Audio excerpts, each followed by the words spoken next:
Good morning, students. In this video, we discuss about some important topic that is the gift of nature is almost unultimated, and there's a variety of useful products are obtained from plants.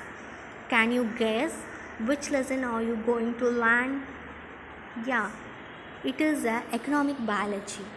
Economic uses of plants are varied and therefore the scope for improvement and their cultivation is immense.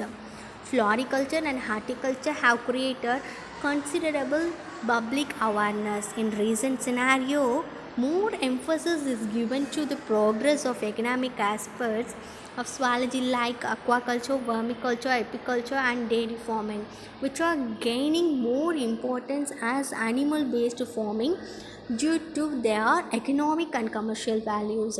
Animal farming has now become an agro based entrepreneurship and is beneficial to rural farmers. Next slide we can see the horticulture. What is horticulture? Horticulture, it is a branch of agriculture that deals with the cultivation of fruits, vegetables and ornamental plants. The word horticulture is derived from the Latin words hortus, it means garden, and colore means to cultivate. It is both a science and an art of growing plants with improved growth. Plant quality is good and it gives a better yield and resistant to diseases, insects, stress, etc. Next, we can see the classes of horticulture. It can be divided into four classes. First one is pomology, second one is floriculture, third one is floriculture, and fourth one is landscape gardening. In this slide, we can see the different types of fruits. So we can see what is pomology. It is a fruit farming. The term pomology is derived from the Latin word pomum. It means fruit and logy means study. It deals with development, enhancement of fruit quality, how to cultivate techniques, regulation of production periods and reduction of production cost of fruits. In next slide, we can discuss about the horticulture. It is a science of growing vegetables. Vegetable farming can be classified into kitchen gardening, commercial gardening, and vegetable foraging. Next slide, we can discuss about the kitchen gardening. What is kitchen gardening? Kitchen gardening is growing of vegetables in small scale at household. For example, beans, cabbage, lady's finger, tomato, brinjal, carrot, spinach, etc. Then we move on to the commercial gardening. What is commercial gardening? It is the production of vegetables in large scale and it can be sold in market. For example, tomatoes, chili, brinjal, etc.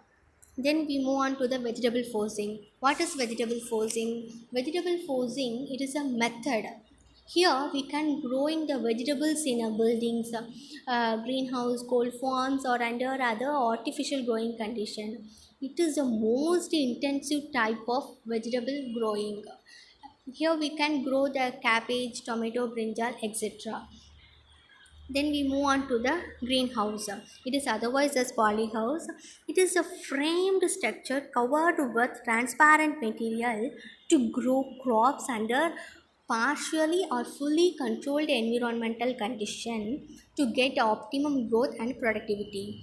It is the fastest growing sector in agriculture worldwide.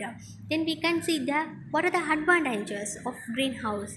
First one is water requirement of crop is very low. Second one is yield is very high compared to outdoor cultivation. Third one is limited pesticide is needed. Here we can see the pic of greenhouse. Next we move on to the floriculture. In this slide we can see the more flowers. What is floriculture? It is the art of cultivation of flowering and ornamental plants in garden for beauty. It is concerned with growing traditional flowers, cut flowers for beautification and value added products like essential oils and pharmaceutical compounds. For example, chrysanthemum and petunia. Next slide, we can see the two types of flowers. One is chrysanthemum and another one is petunia. Then we can see what are the uses of flowers. First one is for decoration purpose. Second one is for personal needs and religious and ceremonial offering. Third one is it increases a country's economy. Then we move on to the last one, that is landscape gardening. What is landscape gardening? It is a study of designing and constructing landscapes in homes, business friends, and public areas. Then we move on to the manuring.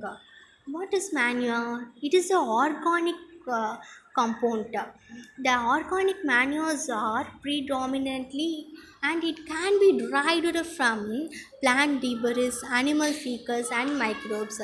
They make the soil more fertile by adding nutrients like nitrogen, etc. Some animal manures. First, it consists of the feces and urine from the livestock like cattle, horse, pigs, sheep, chickens, turkeys, rabbits, etc.